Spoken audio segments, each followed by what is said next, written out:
In the full development, in the harmonious development, need the practice of dana, sila, bhavana.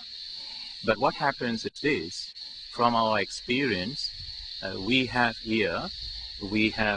devotees, Asian devotees, who like to do dana, but the Westerners, they are still new to this, and so what happens is that Westerners come here, they like to meditate.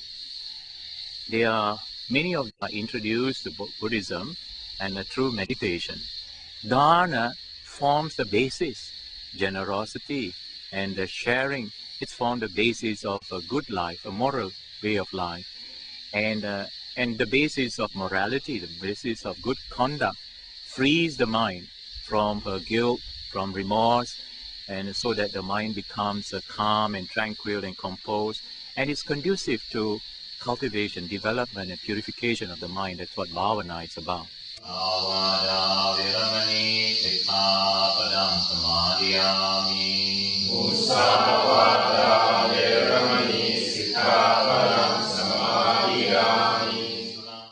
The 5 precepts are the precepts of abstaining from killing, but to have respect for the sanctity of life. And the second precept, to abstain from stealing and to respect the rights of ownership.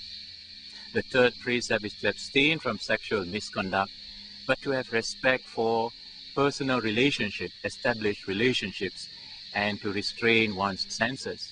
The fourth precept is to abstain from lying, but to respect truth. And the fifth precept is to abstain from the use of drugs and intoxicants, which causes one to lose control of one's mind, but to have respect for mental health.